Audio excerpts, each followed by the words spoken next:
Plus personne aujourd'hui n'ignore les enjeux liés au réchauffement climatique. L'augmentation des coûts d'énergie, notamment, pèse de plus en plus sur le portefeuille des ménages précarisés. Dans le secteur du logement social, la Société du logement de la région de Bruxelles-Capitale s'est engagée avec les sociétés immobilières de services publics dans un processus ambitieux de rénovation de son parc immobilier. Il s'agit concrètement de rendre les logements sociaux plus économes en énergie.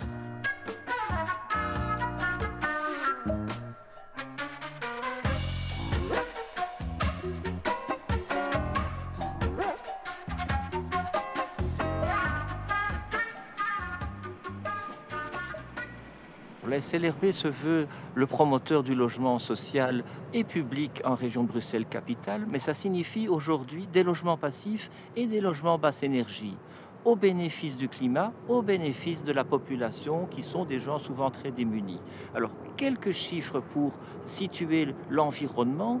800 logements basse énergie ou très basse énergie qui ont été réalisés, environ 130 logements passifs qui sont déjà faits et disponibles pour le public. Nous avons des ambitions pour 200 logements qui sont en cours de construction et nous avons des plans, des programmations pour 3000 logements et plus pour le futur. Ce sont nos ambitions, c'est notre programmation, c'est un engagement vis-à-vis de notre population. Monsieur Melemans? Oui, bonjour, c'est le foyer Gétois. Je crois que vous nous attendez.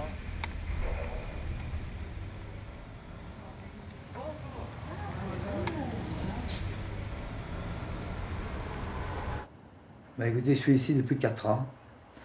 Je veux dire honnêtement, ce que j'ai apprécié ici dans cet appartement, c'est le confort. Le système passif, donc le système du chauffage qui est fait par les systèmes de conduite. Et quand vous êtes arrivé, on vous a tout bien expliqué. Et écoutez, je suis chauffagiste. Ah, et oui. je connais l'appartement passif. Donc, oui, vous aviez une longueur d'avance. J'ai une petite longueur d'avance, c'est mon métier. Ouais. C'était mon métier parce que maintenant, je suis arrivé à mes 70 ans et je suis maintenant pensionné. Et en tant que chauffagiste, vous êtes satisfait de ça? Vous trouvez que c'est bien? Ben, si j'avais eu beaucoup d'argent et que j'aurais pu acheter, je crois que j'aurais fait ça moi-même. Non, c'est une bonne chose. C'est une bonne chose. Le système est beaucoup plus rentable, étant donné que la température est stable ici. Pour la bonne raison que, bon, ici, en été, il fait toujours à peu près entre 22, 23, sauf quand il y a le soleil qui tape au carreau, qui a le problème aujourd'hui, ça monte à 30 degrés. Mais sinon, pour le reste, en hiver, nous avons toujours entre 22 et 23. En n'utilisant qu'un seul radiateur qui est derrière la porte, j'entrouvre la porte pour que le passage d'air puisse se faire, normalement, mais je n'utilise jamais le grand radiateur qui est derrière, ni jamais le radiateur qui se trouve dans la chambre. Et à niveau de la ventilation, le fait d'avoir de l'air qui arrive dans les bouches de ventilation, ça ne vous dérange pas? Non, pas du tout, parce que nous sommes... D'abord, il est monté dans une hauteur auquel c'est le plafond qui l'aspire. Hein. C'est pas nous. En principe, l'air va circuler le long du plafond et il va descendre. Ouais, donc nous, on ne va pas la recevoir mais vous en ne pas, ça on vous va dérange pas l'avoir pas en plein face. Hein. Donc ouais. Non, on ne ressent rien du tout. Il y a par exemple des odeurs. Hein. Non. Non, il n'y a rien du tout. Parce qu'il est conçu pour avoir autour du bâtiment, ici dans les jardinets, il y a des tuyaux d'évacuation. Ouais. Justement pour éviter que l'odeur reste dans les appartements. Ouais, donc c'est fait oui. D'une manière que ça... Ça a été bien conçu, celui-là qui a inventé ce système, il est quand même intelligent. Donc vous pensez qu'il ne faut pas en avoir peur de ce système? Oh non, au contraire. Celui-là qui construit une maison avec ce système-là, il va gagner énormément d'argent à la longue des années. Et il est plus confortable? Bien sûr, parce que tout reste bien stable, au même niveau. Il y a le 22, 23 degrés ici, sans bouger, sans rien faire. Non. Même avec un seul radiateur. Surtout comme je ne sors pas tellement, il faut que j'ai un endroit où je me sens bien et où je me plais, où tout me correspond. Tout doit correspondre le plus possible à la façon dont j'ai envie de vivre. Ça vous permet d'être bien, oui. D'être mieux en tout cas. Ah oui, oui. Ça c'est magnifique. Oui, et quand mes enfants viennent, mes petits-enfants, ils viennent souvent, ils viennent tous les jours. Ils se sentent bien aussi. Aussi, nous avons un bon building ici. Nous, ici, le 113, tout le monde s'entend bien. Ah oui, ça c'est important. Jamais de dispute, jamais rien. Ouais, ça c'est très Et important. une bonne ambiance personnelle avec tout le monde ici. Et on va changer ça, on va enlever la clé et on va mettre comme au 113, on va mettre la marque. Vous êtes rentré dans l'immeuble, c'était nouveau? Nouveau, absolument. Ouais. C'était tout à fait nouveau, oui. Donc ça fait quand même 5 ans, vous avez passé déjà 4 ou 5 hivers ici. Oui. Et c'est chaque fois bien, c'est pas un hiver froid, un hiver bon, non, pas vous avez eu de tout, donc c'est stable. Oui, pour moi c'est stable. Parce qu'avant, j'ai payé beaucoup trop. Parce que là-bas, il n'y avait pas de double vitrage. Et à cause de ça, que je crois que l'appartement il était beaucoup plus froid. Et j'ai utilisé beaucoup de chauffage. Du fait que, par exemple, vous ouvrez les fenêtres, vous les ouvrez aussi en hiver? En hiver aussi, j'ouvre toujours. Ça ne vous dérange pas? C'est agréable? Oui. Parce que moi, je suis asthmatique et j'ai besoin toujours d'air. Et ici, quand je suis de ce côté et quand j'ouvre la fenêtre, c'est beaucoup de vent et tout ça qui est là. Et je suis très, très contente. Et finalement, le fait qu'il y a le double flux, ça ne vous gêne pas? Non, pas du tout. Ça vous permet de rester bien? Oui. Et dans ma chambre, je n'utilise jamais chauffage. Non. C'est pas nécessaire. Non. Vous avez le double flux, hein? Celui-là, il fait déjà rentrer de l'air. Voilà. Et sinon, quand il marche, c'est-à-dire en hiver, vous trouvez que ça fait du bruit, que c'est difficile, que vous sentez de l'air, que ça vous gêne? Non. Avant, ça faisait bruit. Oui. C'est un petit bruit qui est là, comme un petit peu de vent. Et maintenant, il n'y a plus. Ça, c'est du double flux qui fait la partie hiver. Ah, ok. C'est pas conditionnateur, donc il ne refroidit pas l'air. Ah, ok. Il la réchauffe. Oui. En hiver, il la réchauffe, mais en été, il ne la refroidit pas. J'aime bien mon appartement. J'espère jusqu'à la fin de ma vie que je vais rester ici. Je ne vais jamais quitter.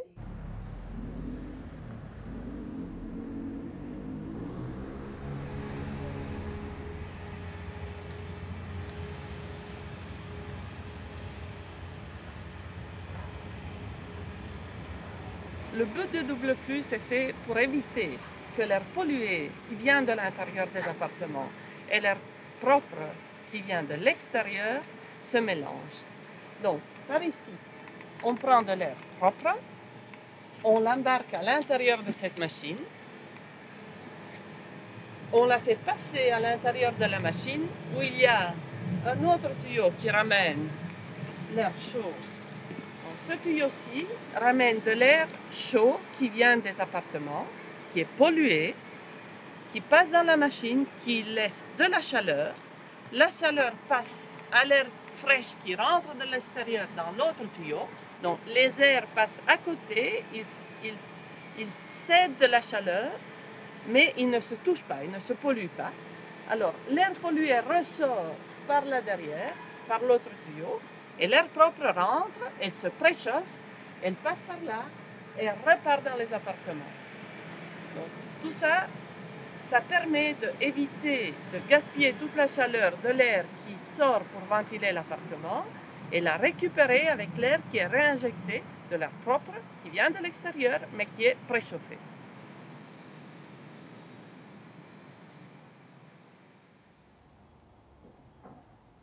J'ai 3 enfants et ma femme, on est 5. Donc, je suis rentré ici, j'attendais pas ça. J'attendais pas d'avoir un bâtiment comme ceci. J'habitais toujours dans les autres bâtiments. J'avais pensé que c'était la même. Donc, il y a une différence énorme. Et dans les autres bâtiments, il y avait des humidités. Donc, quand il y a le froid, donc au niveau consommation de gaz énorme, donc il n'y avait pas d'isolation, on entend le bruit à l'extérieur, donc ici c'est différent. Ici on n'entend pas de bruit dehors, on avait des vitres, double vitrage, ça reste toujours équilibré au niveau chaleur dans l'appartement, même quand il fait très froid à l'extérieur. Moi, mes enfants ils sont avec le short, avec ils jouent ici. C'est la température idéale pour eux. Hein. Donc il n'y a aucun... Et par rapport à la ventilation, vous n'avez pas de problème non plus? Non, non. Au début, on a eu peur qu'il va y avoir des bruits, donc non.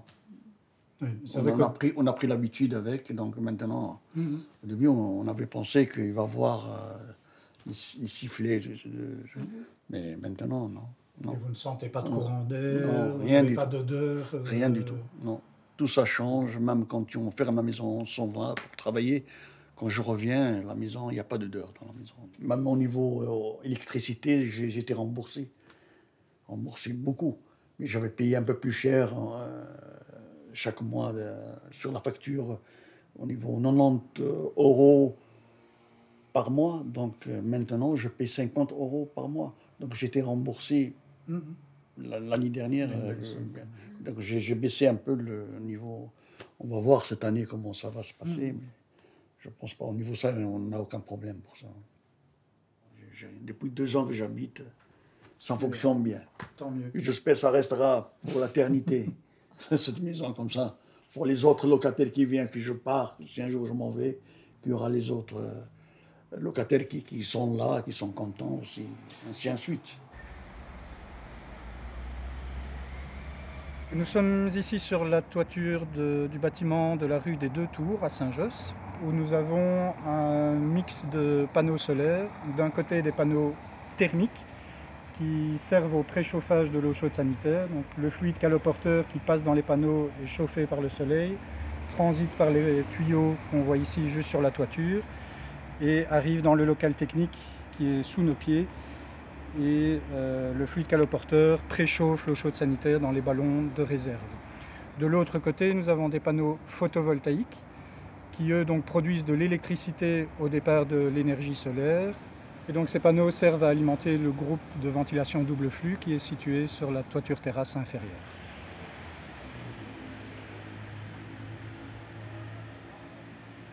En fait, je viens de la rue des Deux Tours, je viens de chez un locataire et il se plaint de surchauffe dans son logement et c'est pas le premier à en parler. Donc, qu'est-ce qu'on pourrait envisager comme solution au niveau de la conception, par exemple? Avant de voir au niveau conception et installation technique dans leur ensemble, il faudrait juste s'assurer d'une chose auprès de tous les locataires, c'est qu'ils utilisent à bon escient les écrans par soleil sur les grandes baies du séjour.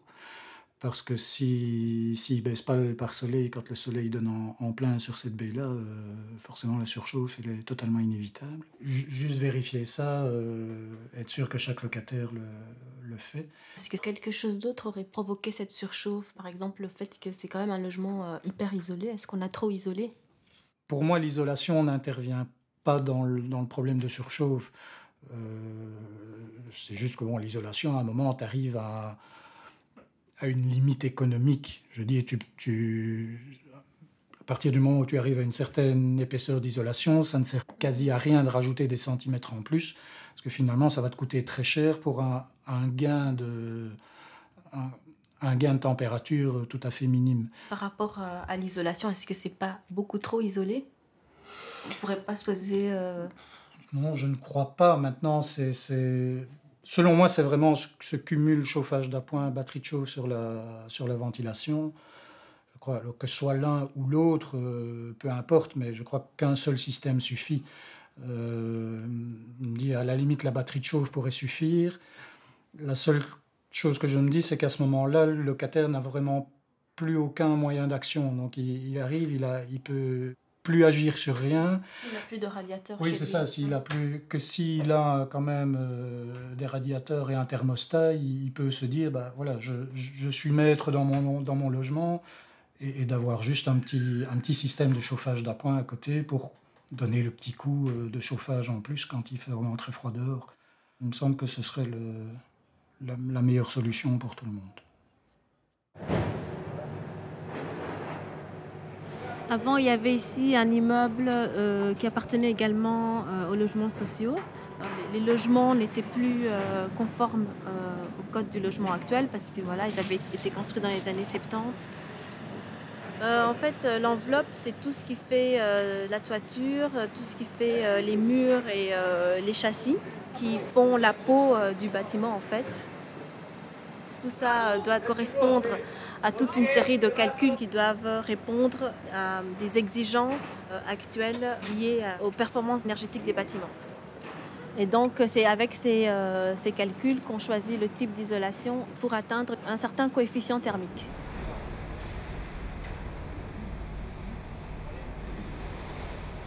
Ici, on voit les différentes couches de l'enveloppe. Donc ici, le mur en béton, l'isolant qui est collé sur le mur et avec la colle ici. Et alors le crépi qui est directement posé, collé sur l'isolant, qui fait l'étanchéité à l'eau. En fait, ici, on voit les conduites de ventilation qui font le double flux, qui font l'extraction et la pulsion. Et donc là, on a une conduite qui va être une extraction et une autre qui va vers la pièce de vie qui sera une pulsion.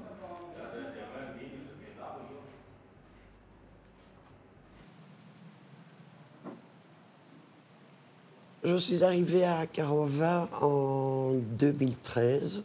Je venais en fait des anciens logements sociaux de la rue Van Deuren, qu'on est occupé maintenant à rénover.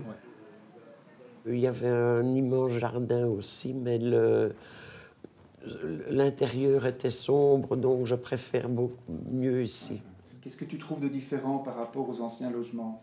Mais ici, point de vue clarté, c'est très lumineux, c'est vert. Dans les anciens logements de l'autre côté, donc rue Van Deuren, c'était quand même sombre.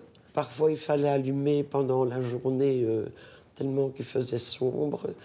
Et alors, ici, c'est beaucoup moins froid aussi. Mm-hmm. En hiver, j'ouvre la vanne, et je fixe la température au thermostat.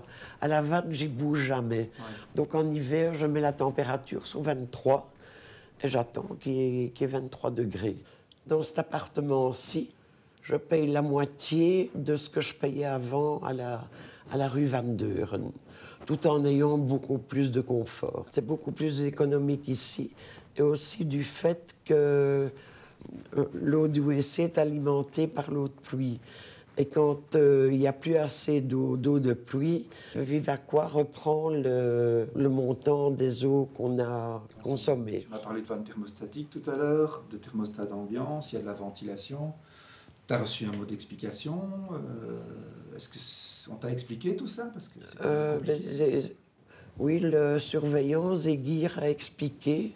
Donc c'est lui, c'est votre premier contact en fait. C'est mon premier contact.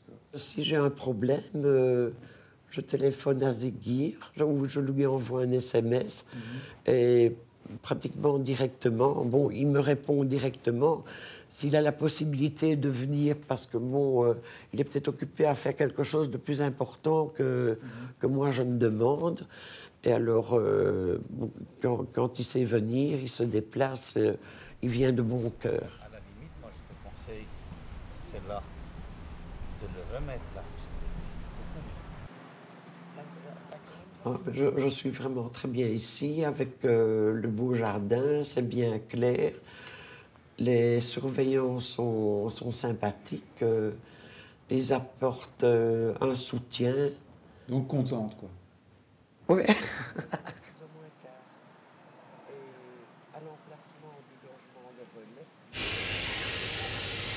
Donc on est ici dans une des chaufferies du site à Karova qui prépare l'eau chaude sanitaire et le chauffage pour à peu près pour 70 logements. Donc c'est ici que va arriver l'eau chaude solaire qui est préchauffée par le solaire. On a des panneaux en toiture et c'est ici qu'on va préparer l'eau chaude sanitaire qui va être préchauffée avant d'être renvoyée dans les boileurs qui sont eux chauffés par les chaudières. Alors les boileurs c'est ici. Donc l'eau chaude solaire vient ici. Elle est mélangée à l'eau froide et à l'eau chaude qui est chauffée par les chaudières qui se trouvent derrière nous. Et donc c'est cet appoint solaire qui est l'économie que l'on fait sur la production d'eau chaude sanitaire. Et ça part vers les logements.